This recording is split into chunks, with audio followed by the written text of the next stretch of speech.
आज के इस अति विशिष्ट कार्यक्रम में हमारे मुख्यमंत्री, जो कि हमारे आज के मुख्य अतिथि भी हैं, उनका मैं बहुत बहुत स्वागत करता हूं, अभिनंदन करता हूं। जैसा कि आपको विदित है, माननीय मुख्यमंत्री जी ने वित्त मंत्री के तौर पर कुछ दिनों पहले ही अपना बजटीय भाषण पढ़ा था और बजट के कुछ प्रस्ताव रखे थे। उस पे बहुत ही द्रुत गति से कार्य करते हुए आज वित्त विभाग की दो नई योजनाएं, मुख्यमंत्री व्यापारी क्षतिपूर्ति योजना और दीनदयाल उपाध्याय अंत्योदय परिवार सुरक्षा योजना, इनका लोकार्पण माननीय मुख्यमंत्री महोदय अपने कर कमलों से करेंगे। और जिस द्रुत गति से पूरे विभाग ने इसको असली जामा पहुंचाया है, कुछ दिनों पहले ही इसकी घोषणा हुई थी बजट में, और आज इन योजनाओं का लोकार्पण माननीय मुख्यमंत्री जी स्वयं कर रहे हैं, तो उसके लिए निश्चय ही वित्त विभाग बहुत बहुत बधाई के पात्र हैं। कार्यक्रम को आगे बढ़ाते हुए मैं अनुरोध करूंगा अध्यक्ष हमारे व्यापारी कल्याण बोर्ड के श्री बालकृष्ण अग्रवाल जी से कि वो अपना स्वागत उद्बोधन दें।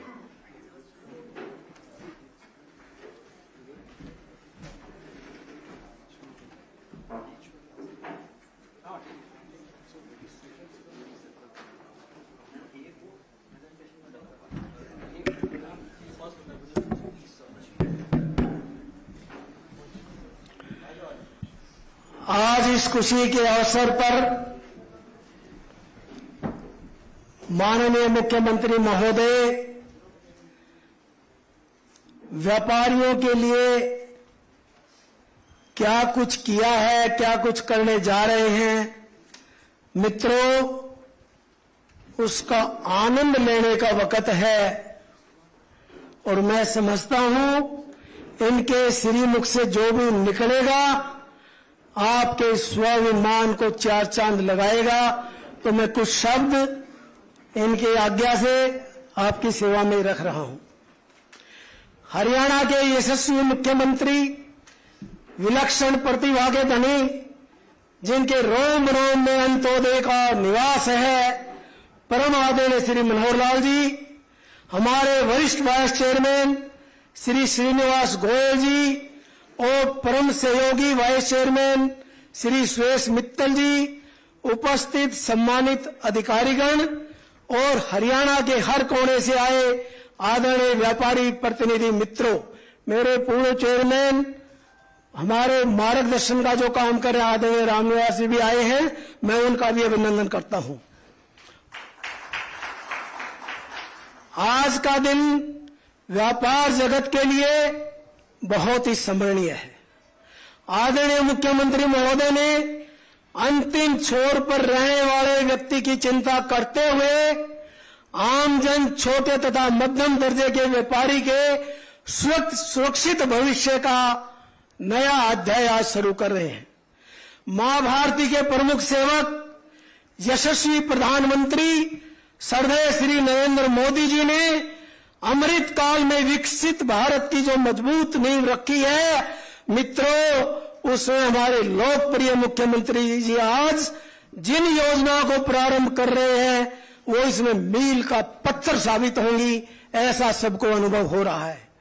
प्रधानमंत्री लघु व्यापारी मानधन योजना, प्रधानमंत्री माइक्रो और फूड प्रोसेसिंग स्कीम, प्रधानमंत्री employment generation programme, vocal for local इत्यादि अनेकों योजनाएं देश के चहुमुखी विकास को तीव्र गति प्रदान कर रही है।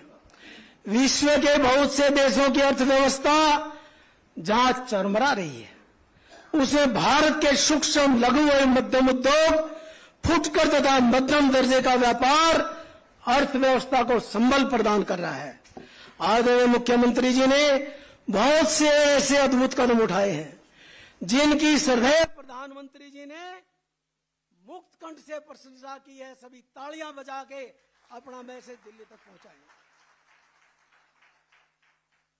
स्वामित्व योजना, परिवार पहचान पत्र इत्यादि कितनी ही बातें हैं, थोड़ा समय के अभाव में मैं नहीं उतना कह पाऊंगा। प्रदेश के आधारभूत ढांचे को मजबूती प्रदान कर रहे हैं।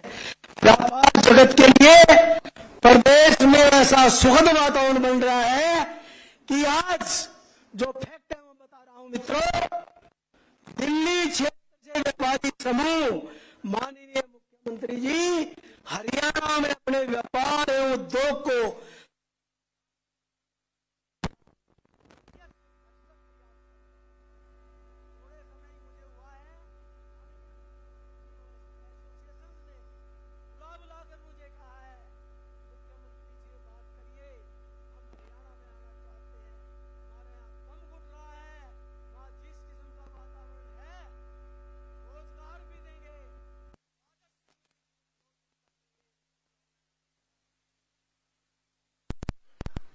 हरियाणा एक, हरियाणवी एक। भाई जिस दिन मुख्यमंत्री जी बने थे उस दिन ध्येय वाक्य इन्होंने कहा था।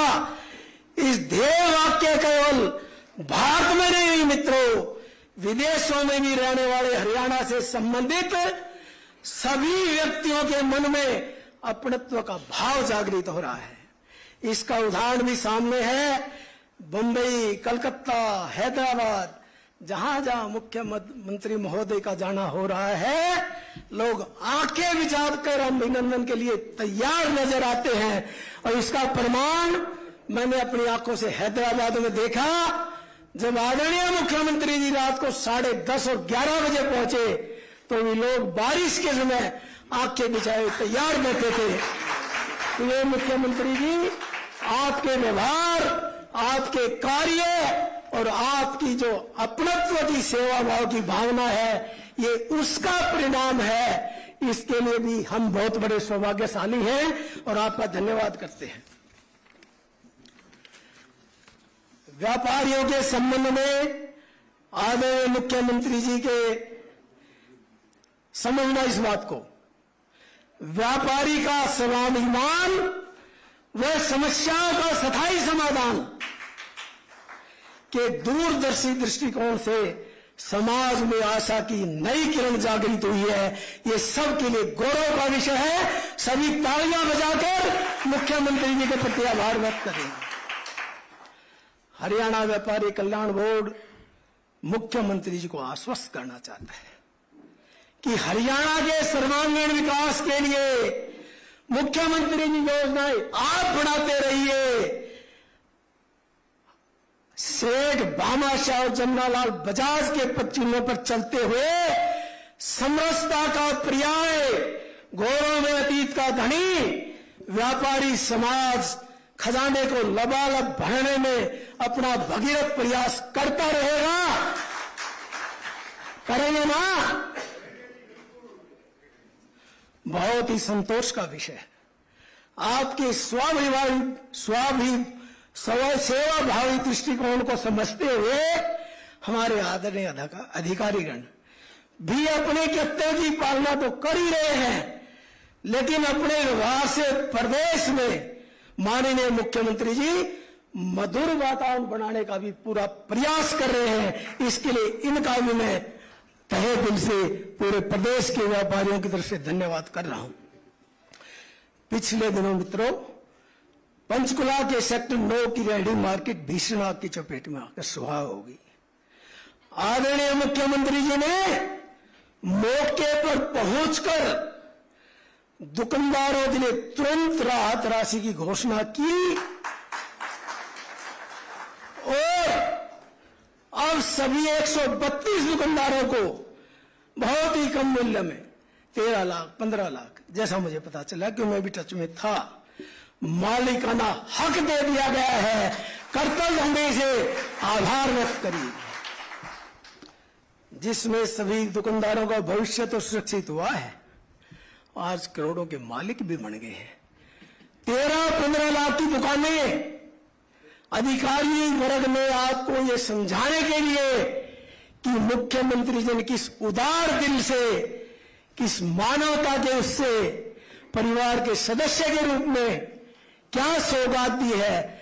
2 दुकानें 1 करोड़ 39 लाख की, 1 करोड़ 54 लाख की, कहां 13 लाख, कहां 1 करोड़ 40 लाख 54 लाख। कल्पना करिए, और मैं उम्मीद करता हूं इतने उदार दिल हमारे आदरणीय मुख्यमंत्री जी पंचकुला के अंदर तो कुछ किया सो किया, पूरे हरियाणा में भी इस तरह की योजना का लाभ दे, सब लबालब हो जाएगा, सब आपको आने वाले बहुत लंबे समय तक याद रखेंगे। इस घटना में यदि मैं यहां पे माननीय हरियाणा विधानसभा के स्पीकर श्रीमान ज्ञानचंद गुप्ता जी का नाम नहीं लूंगा तो मेरे इसमें कोताही रहे। से जो वो बात कर रहे थे, मैं भी 3 दिन सोया नहीं था, उनकी वाणी से जो बात आ रही थी, उनके दुखित मन से जो बात आ रही थी, और जो उन्होंने आके अपनी तरफ से किया, वो भी लोगों की अंतःकरण में अमिट छाप छोड़ रहा है। और मैं ये भी यहां कहना चाहूंगा, मेरे साथी बैठे हैं, बीवी सिंघल जी एक बार खड़े हो, व्यापार कल्याण बोर्ड के जिला अध्यक्ष, रोहित सेन जी व्यापार प्रकोष्ठ की जिला अध्यक्ष, इनकी टीम ने सबको जोड़कर जो अथक प्रयास किया है, इनका भी बहुत बहुत धन्यवाद, साधुवाद। इसी तरह सब लोग अपने जिलों में करेंगे तो बहुत बड़ा अच्छा नजर आएगा। माननीय मुख्यमंत्री जी, हरियाणा व्यापारी कल्याण बोर्ड आज लॉन्च होने वाली योजनाओं के लिए पूरे देश के व्यापारियों की ओर से कर्तव्य भाव से आपका धन्यवाद करता है, और इसी आशा और विश्वास के साथ कि आपका वर्धस भविष्य में भी पूर्ववत बना रहेगा। बहुत बहुत धन्यवाद। जय भारत। अब एक बात मैं और मुख्यमंत्री, देखो बात यह है, योजनाएं जितनी बनी है मित्रों, अंतिम छोर की जहां बात होती है, आप एक एक 10-10 का रूप धारण कर लें, सबका प्रशिक्षण मुख्यमंत्री महोदय डीसी साहब के माध्यम से वहां जिला हेडक्वार्टर पर करवाएंगे। और हमने ये जाके बताना है, आप माननीय मुख्यमंत्री जी के इसमें सब तरह से सुरक्षित है, आपका भविष्य सुरक्षित है, और व्यापार में कोई अड़चन कभी आने नहीं दी जाएगी। तो ये संदेश आपको देना है। देंगे क्या भाई? ढंग से बोलो, ऐसे कुछ नहीं होता। देंगे ना? तो एक बात मैं और कहना चाहता हूं, माननीय मुख्यमंत्री जी, जब मेरा व्यापारी रात को चिंता बहुत रोता हुआ आपकी प्रतिमा उसके सामने आ जाए, जो बोलती नजर आए, मैं बैठा हूं, सुबह तक तेरे मन में खुशी लाके छोड़ूंगा, उस दिन हमारा सबका मस्तक ऊंचा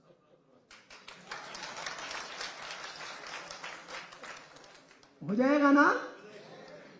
तो ये कैसे होगा? अरे इतना ही तो करना है भाई, किस बात की चिंता है? बैठे हैं ना मुख्यमंत्री जी। अरे कभी ये कुटीर बना दी तो इसमें तो कोई भी आएगा वो सम्मान से जाएगा। आज आपको चित्र भोजन मिला, आदर से मिला कि नहीं मिला? आदर से तो भाई खिचड़ी मिल जाए तो भी मजा है। तो मैं आपका बहुत बहुत धन्यवाद करते हुए यही विश्वास दिला सकता हूं, माननीय मुख्यमंत्री जी, आपने तो सब कुछ खोल रखा है, अब हमारी बारी है, हम उसमें क्या कर पाएंगे। इन्हीं शब्दों के साथ सबका बहुत बहुत धन्यवाद।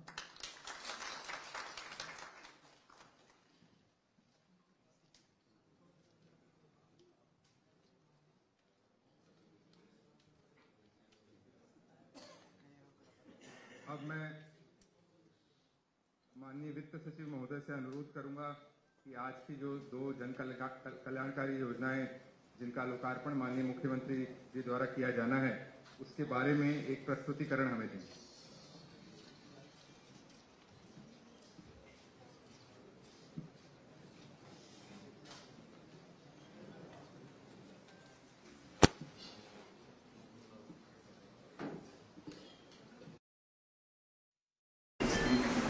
सर, आपकी इजाजत से मैं 5 मिनट लूंगा।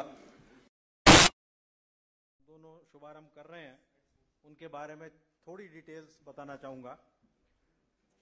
दो में से एक स्कीम आम जनता के लिए है जिनकी इनकम 1,80,000 रुपए से कम है, जिन परिवारों की, और दूसरी स्कीम व्यापारियों से संबंधित है कि व्यापारियों के माल का अगर नुकसान होता है तो उसकी भरपाई के लिए, उसकी क्षतिपूर्ति के लिए। तो पहले जो मैंने स्कीम बोली उसके बारे में थोड़ा सा बताऊंगा।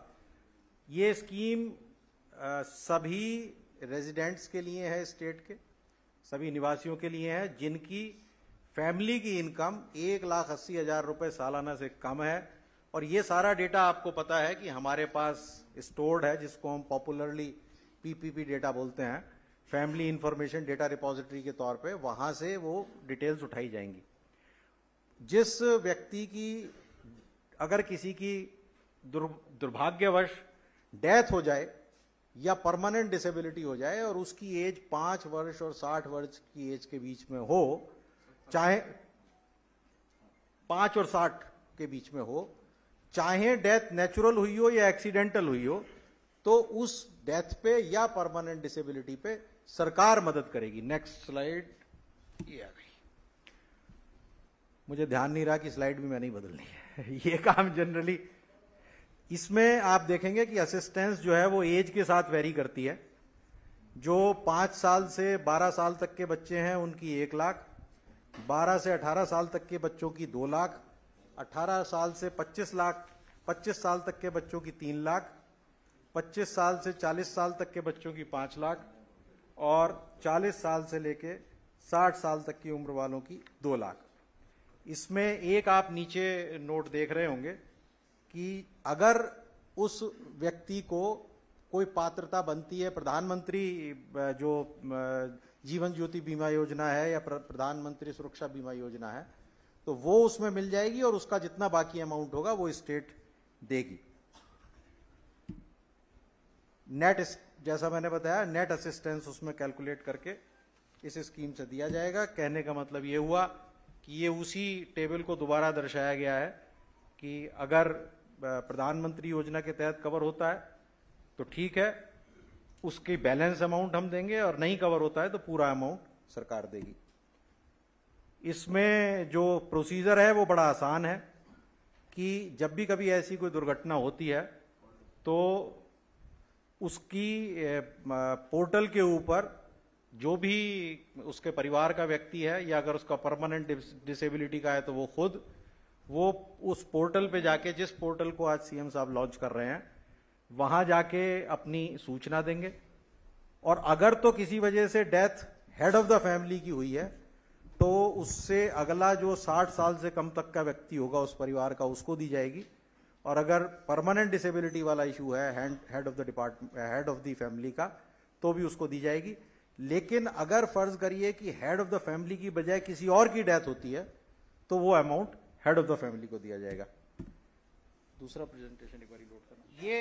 ये थी डिटेल्स जो आज एक बहुत ही नायाब स्कीम जो कि इस बजट में सीएम साहब ने घोषणा की थी कि जितनी भी फैमिलीज उनकी इनकम 1,80,000 रुपए सालाना से कम है, उनको टारगेट करते हुए उनकी दुर्घटना के समय सरकार उनके साथ खड़ी है, ये बताने के लिए ये स्कीम इंट्रोड्यूस हो जाएगी। 1 अप्रैल से इसको लॉन्च कर दिया जाएगा और आज सीएम साहब इसके पोर्टल की भी लॉन्चिंग कर देंगे। इसमें एक चीज जोड़नी है मैंने, ये स्कीम 3 स्कीमों को मिला करके है।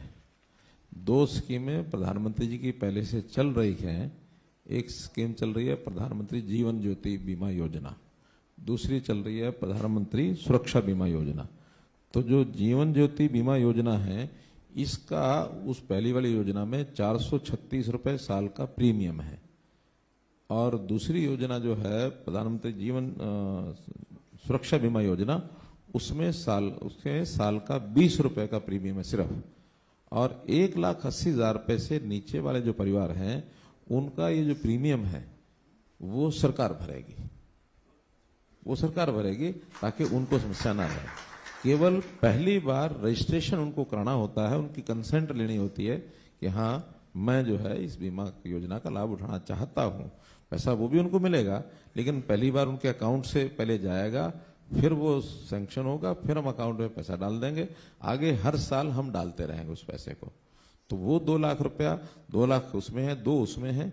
अगर तो सड़क दुर्घटना में कोई डेथ होती है तो फिर ये सुरक्षा बीमा योजना काम आएगी 20 रुपए वाली, और अगर जीवन ज्योति बीमा, प्राकृतिक मृत्यु है तो जीवन ज्योति बीमा योजना वो आएगी।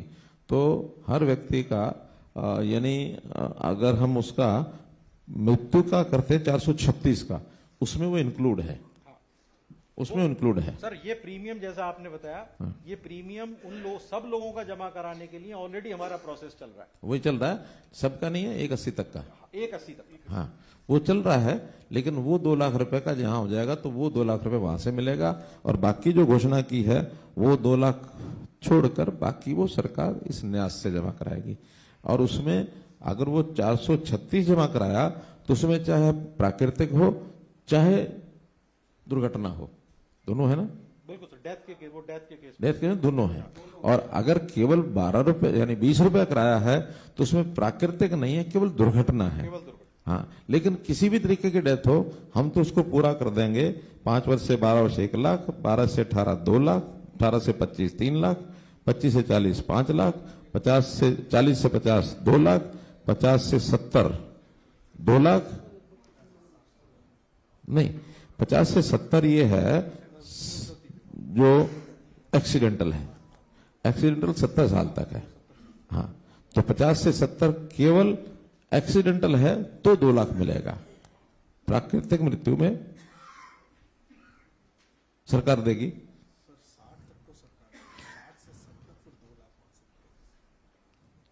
चलो और बारीक कर लेना इसमें, लेकिन 60 तक तो सबको मिलेगा ही मिलेगा।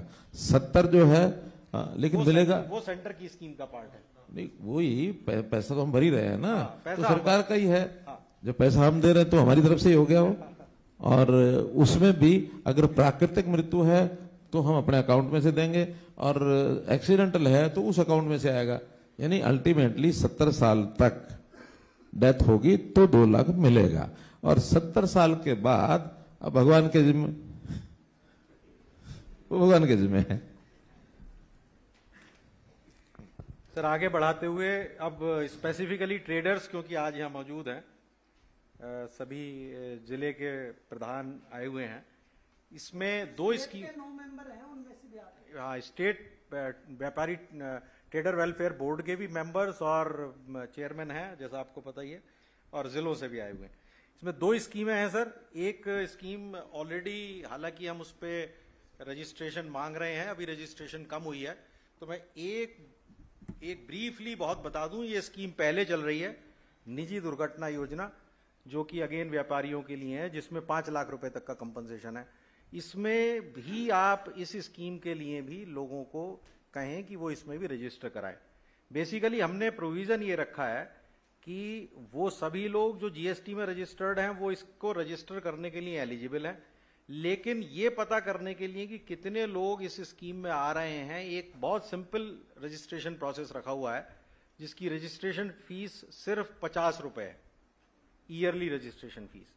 तो मैं ये रिक्वेस्ट करूंगा कि जब आप दूसरी स्कीम यानी कि स्टॉक के लॉस वाली स्कीम लोगों को बताएं, अपने व्यापारी बंधुओं को बताएं, तो साथ में ये भी गुजारिश करें कि इस स्कीम में भी वो अपना रजिस्ट्रेशन कराएं। अब जो एक बात स्पष्ट कर देते हैं कि इसमें है 50 रुपया प्रति पर्सन, यानी अगर किसी फर्म के 3 पार्टनर हैं तो उनको 50 पैसा तीनों का अलग अलग यानी 150 रुपया जमा कराना है। कोई छोटी कंपनी है इसी रेंज में नीचे है और उसके 5 डायरेक्टर हैं तो 5 के नाम से 50 रुपया है, पर पर्सन 50 रुपया। उनकी सबकी एलिजिबिलिटी है कराने की, रजिस्टर पर्सनली करना पड़ेगा।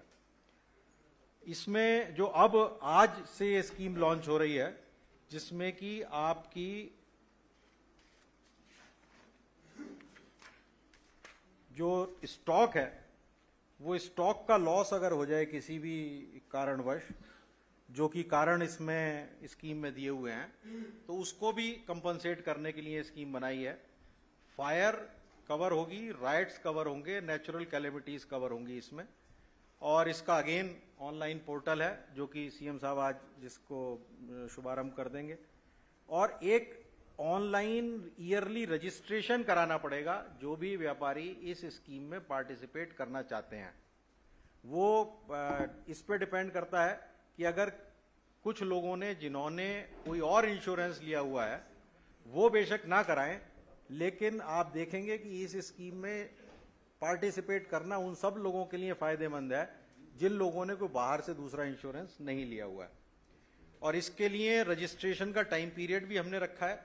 ये 1 फरवरी टू 30 अप्रैल हर साल रजिस्ट्रेशन होंगी।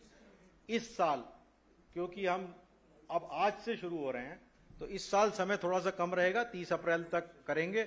अगर कोई इसको डेट को 2, 4, 5, 7 दिन आगे भी ले जाना आप लोगों को अगर लगता है आप नंबर बढ़ा सकते हैं तो वो उस स्टेज पे हम कंसीडर कर सकते हैं। ये डॉक्यूमेंट्स हैं, ये डॉक्यूमेंट्स जो स्कीम है वो बहुत जल्दी नोटिफाई हो जाएगी। उस स्कीम में सारे नॉर्मल डॉक्यूमेंट्स हैं, ये आपको साथ में देने होंगे। जो इसमें कंपनसेशन की अमाउंट है वो अगर टर्नओवर 20 लाख तक है तो कंपनसेशन कवरेज 5 लाख की रखेंगे और 100 रुपए उसकी फीस होगी। अगर टर्नओवर 20 और 50 लाख के बीच में है तो कवरेज 10 लाख की और रजिस्ट्रेशन फी 500 रुपए। सिमिलरली 50 लाख 1 करोड़ 15 लाख तक की कंपनसेशन कवरेज 1500 रुपए फीस, और 1 करोड़ और 1.5 करोड़ के बीच में 20 लाख रुपए तक की कंपनसेशन कवरेज है और 2500 रुपए इसकी रजिस्ट्रेशन फी होगी। और जिन लोगों का कम टर्नओवर ये 1.5 CR के ऊपर है उन लोगों के लिए ये स्कीम नहीं है। उनको ये माना गया है कि वो अपना आप सक्षम है कि वो अपना इंश्योरेंस करा के उसको कवर कर सकते हैं लॉस को।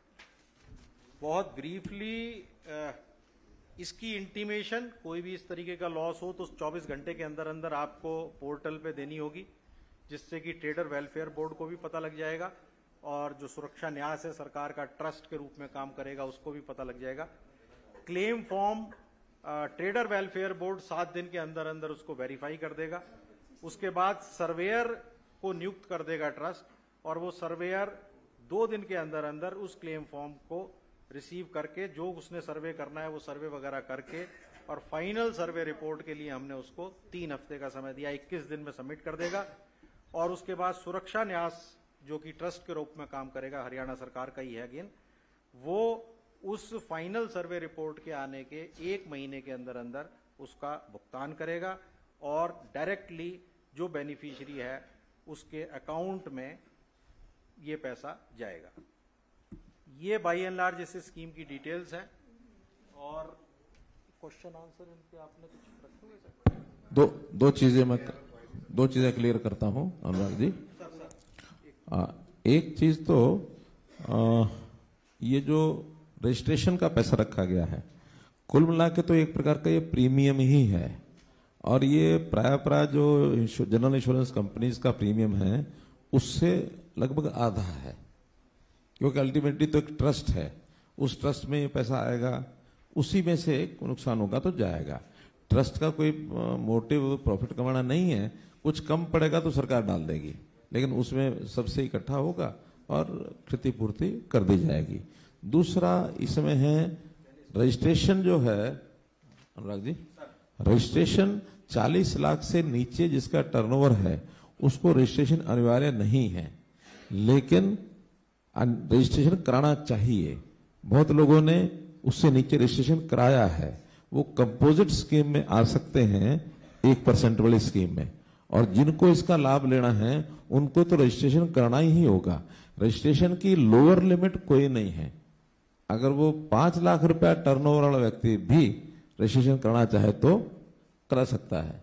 ठीक है ना सर? बिल्कुल। मैं एक बात इसमें ऐड कर दूं सर, सबकी जानकारी के लिए। हरियाणा में आज के दिन जो रजिस्ट्रेशन है उसका 62% इस लिमिट के नीचे है, यानी 40 साल से नीचे, 40 लाख से नीचे वो लोग हैं जो कि जिनको मैंडेटरी नहीं है रजिस्टर करना और उन्होंने फिर भी 62%। कई लाभ होते हैं उसके, यानी जो रजिस्टर्ड होता है वास्तव में गवर्नमेंट की सप्लाईज बहुत होती हैं, चाहे सेंट्रल गवर्नमेंट की, पीएसयूज की, हरियाणा स्टेट की, वो सप्लाई केवल रजिस्टर्ड डीलर से ही हो सकती है। इसलिए उनको तो अपना माल बेचना है और रजिस्ट्रेशन में कुछ लगता नहीं है, रजिस्ट्रेशन कराना है, फॉर्मेलिटी थोड़ी पूरी करनी है, वो फिर उस माल को सरकारी महकमों को भी बेचने के लिए उसकी एलिजिबिलिटी बन जाती है। इसलिए हम व्यापारियों को कहें रजिस्ट्रेशन का कोई अलग खर्चा तो है नहीं, क्या है कोई? बस वो रजिस्ट्रेशन फी है, 100 रुपए नहीं, वो तो है बीमे के लिए, उतना ही वहां और नहीं है ना। जीएसटी जीएसटी रजिस्ट्रेशन में कोई भी पैसा नहीं लगता।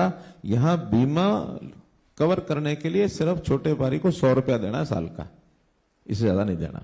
तो इसलिए प्रोत्साहन करके ज्यादा लोगों को रजिस्ट्रेशन कवर में लाना चाहिए। तो एक चीज सर मैं बताना भूल गया, ये स्कीम एक बारी अगर आप लोगों को याद हो तो हमने सरकार के तौर पे अगेन बीमे के तौर पे शुरू की थी। अनफॉर्चुनेटली उस स्कीम में लोगों ने फायदा नहीं उठाया।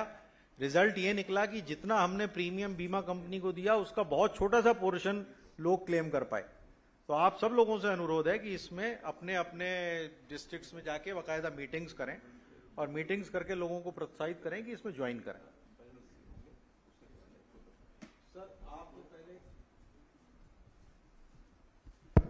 एक विषय आया कि छोटे व्यापारी को रजिस्ट्रेशन करते समय सीए का एक सर्टिफिकेट लेना पड़ता है, और वो कोई भी सीए, आखिर सीए है तो सीए है, वो 4,000 5,000 से नीचे तो अपना मुंह खोलेगा नहीं, ठीक है ना।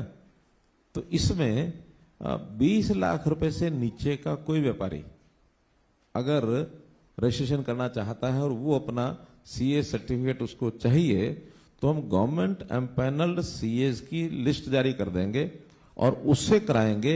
उसका कोई पैसा नहीं देना, वो पैसा उसका जो लमसम देना होगा वो हमारा डिपार्टमेंट देगा, इसी योजना में से देगा। 1 मिनट में फैसला किया सीएम साहब ने। अरे जबरदस्त तालियां बजाओ, इससे क्या होगा?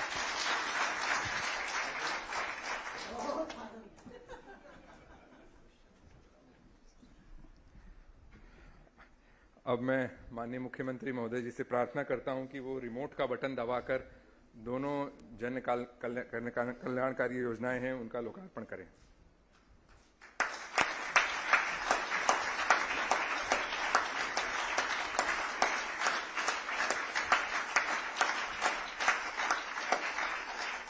अब मैं माननीय मुख्यमंत्री महोदय जी से उनके उद्बोधन के लिए प्रार्थना करता हूं।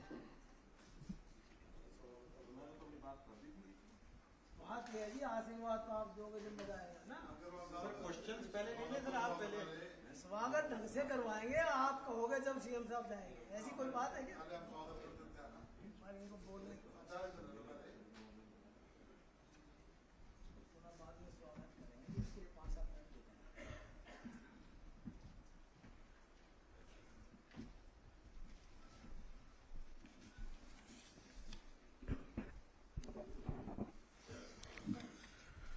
बहुत ही आज एक सुंदर अवसर है जब हरियाणा के व्यापारी वर्ग को यहाँ इन 2 योजनाओं का लॉन्च करने के लिए यहाँ बुलाया गया है। मंच पर विराजमान हमारे हरियाणा व्यापारी कल्याण बोर्ड के अध्यक्ष जो इस वर्ष जिनकी नियुक्ति हुई है, हमारे बहुत ही पुराने साथी हैं बालकिशन जी। उपाध्यक्ष हरियाणा व्यापारी कल्याण बोर्ड के हमारे श्री श्रीनिवास जी गोयल बैठे, वो कलाना निवासी हैं, बहुत ही पुराने साथी हैं हमारे ये। और दूसरे उपाध्यक्ष हैं श्री सुरेश मित्तल जी, ये भी हमारे पुराने साथी हैं, ये दूसरे उपाध्यक्ष हैं। पूर्व अध्यक्ष रामनिवास जी, ये भी इस टर्म से पहले अध्यक्ष रहे हैं। मंच पर विराजमान प्रिंसिपल सेक्रेटरी श्री उमाशंकर जी, वित्त सचिव अनुराग रस्तोगी जी, हमारे बीच में अन्य सभी अधिकारीगण उपस्थित, हरियाणा के कोने कोने से आए हुए हमारे सभी व्यापारी बंधुगण। 2 योजनाएं आपके सामने रखी हैं। वास्तव में तो चूंकि एक सिस्टम में से हम चलते हैं लगातार, वर्ष भर अपनी योजना से काम करते रहते हैं, लेकिन योजना में काम करते करते कभी कभी कठिनाइयों का सामना करना पड़ता है। कभी आकस्मिक कोई दुर्घटना हो गई, आकस्मिक कोई ऐसा कारण बन गया जिससे हमारे चलते चलाते व्यापार में कोई नुकसान हो गया, जान को जोखिम हो गया। तो इस क्षतिपूर्तियों को करने के लिए विभिन्न प्रकार की योजनाएं दुनिया भर में हैं। ये एक प्रकार की सामाजिक सुरक्षा ये होती है कि हर किसी का जीवन सुरक्षित हो। तो सुरक्षित करने के लिए आकस्मिक कोई नुकसान होता है, उसके लिए आपसी सहयोग से मिलकर के योजनाएं बनानी चाहिए।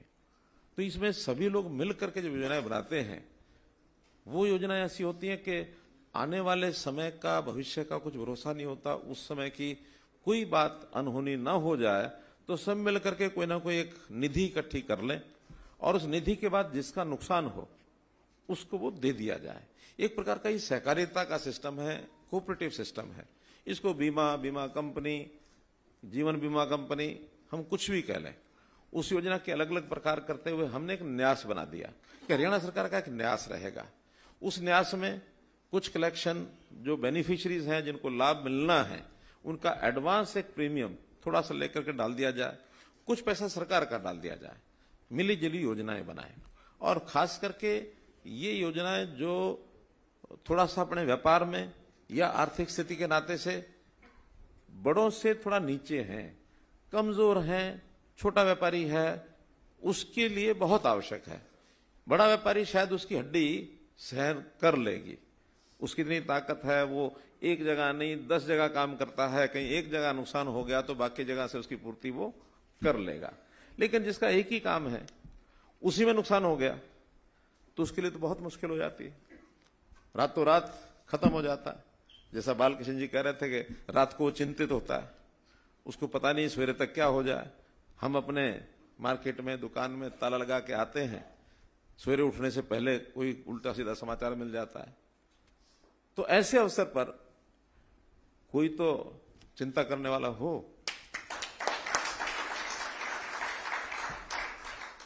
तो चिंता करने वाला तो प्रभु है, वो सबकी चिंता करता है, फिर भी किसी ना किसी को निमित्त बनाता है। तो उस नाते से मैं कह सकता हूं कि चिंता मत करो, मैं हूं ना।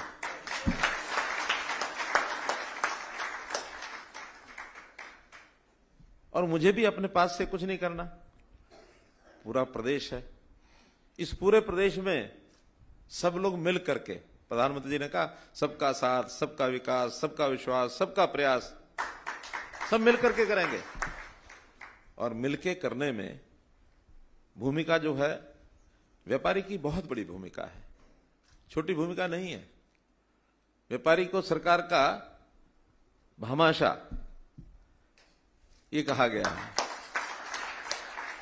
सरकार के लिए व्यापारी धन कुबेर है, जनता और सरकार के बीच में एक माध्यम है, पैसा इकट्ठा करना होता है। तो या तो सरकारी एजेंसी को लगाया, जाओ भाई सबसे पैसा इकट्ठा करो, बहुत बड़ा सिस्टम बन जाता वो। या फिर व्यापारी वर्ग है कि जो सिस्टम में से कहीं से सामान लेके आता है कीमत से और कीमत पर आगे दे देता है, सरकार कहता है भाई थोड़ा सा इतना हमारा भी इकट्ठा करके दे देना। यही तो कहते हैं, माल आप खरीद के लाते हो, 100 रुपए का लेके आते हो, 5 रुपया 10 रुपया अपना प्रॉफिट जोड़ते हो। हम कहते हैं भैया 12, 15, 18 हमारा भी जोड़ लो। तो यही करते हो, आप लेके उसको आगे दे देते हो। सिस्टम बना हुआ है जीएसटी। तो इस जीएसटी का भी हरियाणा के व्यापारी ने बहुत ही कमाल किया हुआ है। वैसे तो जीएसटी जब से शुरू हुआ बहुत इसका विरोध हुआ, जगह जगह जाके हमने भी समझाया, भाषण दिए, जो नाराज व्यापारी थे उनको मनाया। एक बड़ा अंतर देखा उस समय, जो थोड़ा बड़ी आयु का व्यापारी था, पुराना था, उसको बड़ी तकलीफ थी, नए को समझ नहीं थी। हम समझाते थे बहुत अच्छा है, और उसके बाद पुराने ने भी सारा हिसाब किताब छोड़ के नए अपने बेटों को, बच्चों को, साथियों को दे दिया, भैया अब ये नया सिस्टम है, आप संभालो। और आज नया व्यापारी है वो इतना खुश है इससे, बहुत खुश है। वो कहते हैं जान छुड़ा दी 2 भैयों की। एक भैया रात को लिखते थे, एक भैया मुनी माता था वो दिन को लिखता था, दिन वाली वो लिखता था, कोई आके देखेगा दिखा देंगे। रात वाली या तो उस व्यापारी को पता होती थी या उसकी पत्नी को पता होती थी, किसी को पता ही नहीं होता था वो। 2 नंबर की पर्चियां जेब में डाल के ले जाते थे, अगले दिन वो पर्ची लाते थे, विश्वास पात्र नौकर को देते थे, जाओ ये फलाने से ले आइए 5000 की पर्ची, पैसे लेके आ जाए। मुझे थोड़ी जानकारियां क्यों हैं ये मैं आपको बता देता हूं, मैंने 72 से लेकर के 80 तक व्यापार किया, दुकान किया कपड़े की। और एक घटना सुनाता हूं। अच्छा चलो लाइव है, कोई बात नहीं।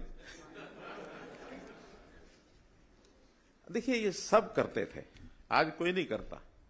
उस समय ये सारा काम 2 नंबर की पर्चियों पर चलता था और 5-7 पर्चियां हमारी जेब में भी रहती थी। एक दिन बस में चढ़ते हुए किसी एक जेब कतरे ने जेब काट ली और वो बटुआ भी चला गया, वो पर्चियां भी चली गई, सब चला गया। तो हमें चिंता हुई। अब चिंता बटुए में कोई 200-400-500 रुपए उसकी नहीं थी, चिंता वो 4-5 पर्चियों की थी। अब रात भर सोए नहीं, सर्दियों के दिन थे।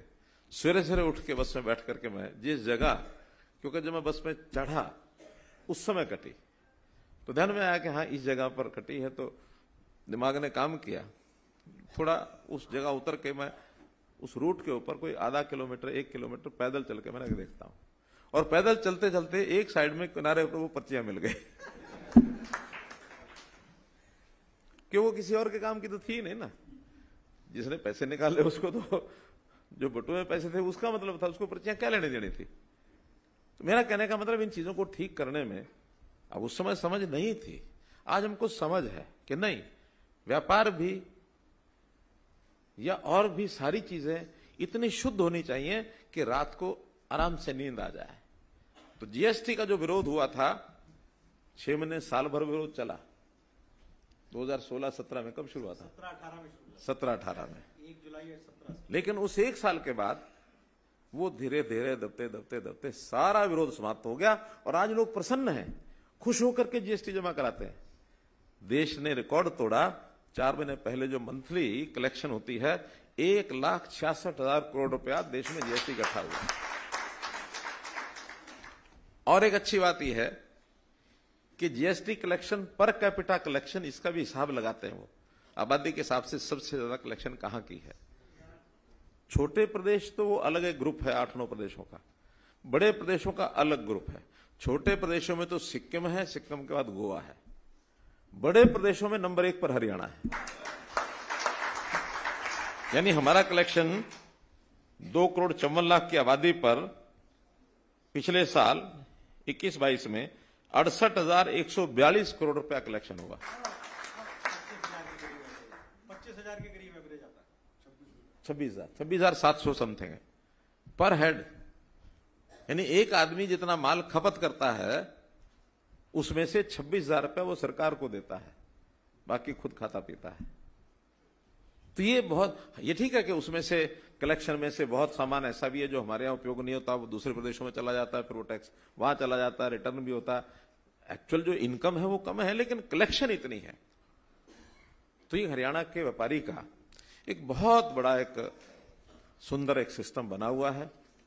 इसमें हमको सारे सिस्टम पता है कि बड़े व्यापारी को रजिस्ट्रेशन करना होता है, उसको एक टैक्स के रेट्स हैं वो सब देने होते हैं। अगर वो उस प्रकार से नहीं करना चाहता तो जो एक लमसम रेट है consolidated 1% composite scheme up to 150, 1 crore 1.5 crore तक, उसको थोड़ा छोटा व्यापारी मान लेते हैं कि जिसका महीने में 12 लाख 13 लाख की टर्नओवर है, अर्थात रोज की 40-50 हजार है, उसको छोटा व्यापारी मान करके भैया जितना टैक्स दिया है बस 1% और दे दो, तुम्हें कुछ नहीं करना। हिसाब किताब भी कम, सीए के झंझट भी खत्म। केवल एक बार रजिस्ट्रेशन के समय सीए को पैसा देना होता 5-4 हजार रुपया, और आज जो 20 लाख से नीचे वालों का रजिस्ट्रेशन, वो झंझट भी खत्म। अब आपको नहीं देना। मेरा इसमें इतना ही कहना है कि हम जो जितने भी विषय हमारे सामने आते हैं, केवल व्यापारी के ही नहीं, जनता के और भी, क्योंकि ये सारी योजनाएं सबको चाहिए। एक आम आदमी को भी चाहिए, किसान को भी चाहिए। किसान की क्षतिपूर्ति का अलग हमने एक पोर्टल बनाया। मानो खेती, अब सबसे देखा जाए तो सबसे ज्यादा यानी रिस्की अगर कोई काम है तो वो किसान का है। किसान की खेती खुली हवा में आकाश के नीचे पड़ी है, कब आंधी आ जाए, तूफान आ जाए, बरसात आ जाए, ओला पड़ जाए, उसकी फसल खराब हो जाती है। कम से कम हमारी सबकी जो स्टॉक होता है, स्टोर होता है, वो अंदर ताले में पड़ा है, उसका तो वो भी नहीं है। इसलिए उसकी क्षतिपूर्ति भी सब करते हैं। अलग से एक पोर्टल बनाया है कि किसी का नुकसान हो जाए 72 घंटे के अंदर आप अपने आप चढ़ा दो, फिर उसका सर्वे पटवारी से, तहसीलदार से, डीसी से, एसडीएम से सब करा करके बाद में कितना तूने मंडी में बेचा है उसका जो डिफरेंस है वो उसका क्षतिपूर्ति में दे देते हैं। बहुत सरल सिस्टम हो गया, कोई कठिनाई नहीं आती है। जहां कहीं इसमें थोड़ा गड़बड़ करने का मानस होता वो भी अब रुक गया है, सबको पता लग गया जो असली भरेंगे वो मिलेगा।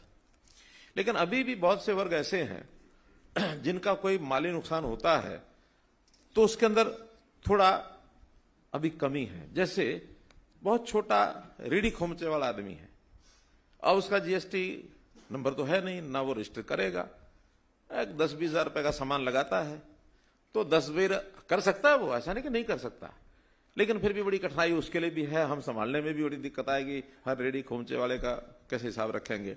तो हम एक योजना उसके लिए भी लेके आएंगे कि जो रेडी खोमचे वाला है उसके सामान के नुकसान होता है वो भी भरपाई करें, बहुत जल्दी उसकी योजना लेके आएंगे।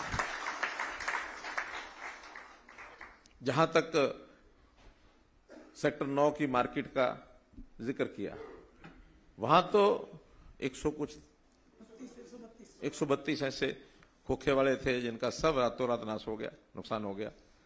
हमने अगले दिन जाते ही पहले तो उनके घर को कुछ ना कुछ दे करके राहत दी कि उनके घर का 1 महीने का खर्चा तो चल जाए, एक 20-25 हजार रुपया घर में चला जाए।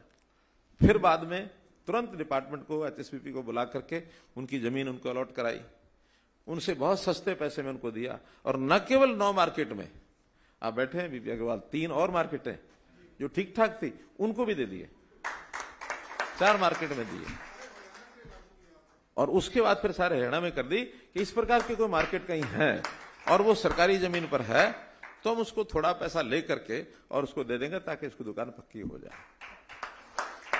अभी पीछे एक विषय आया कि अर्बन लोकल बॉडीज की पुराने समय में, खास करके आजादी के बाद बहुत से लोग आए, उन्होंने अपना कोई खोखा बना लिया, कहीं पटेदारी पर जगह ले ली, कहीं लीज पर ले ली और वो दुकानें छोटे मोटे खोखे रख लिए, धीरे धीरे वहां दुकान भी बना ली।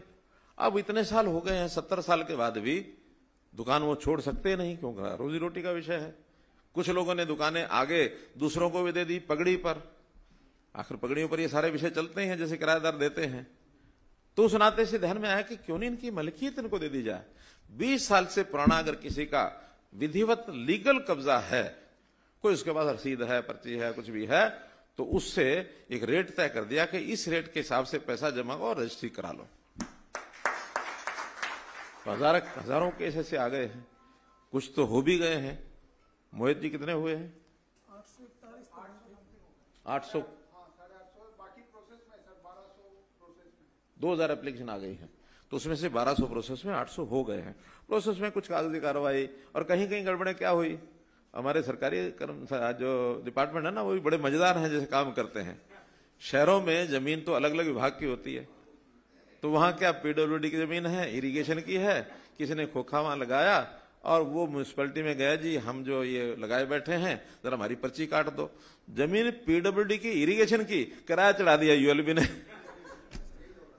और यूएलबी के नाम से किराया खाए जा रहे हैं। आज जब रजिस्ट्री कराने लगे तो कहते ये तो हमारे नाम ही नहीं है।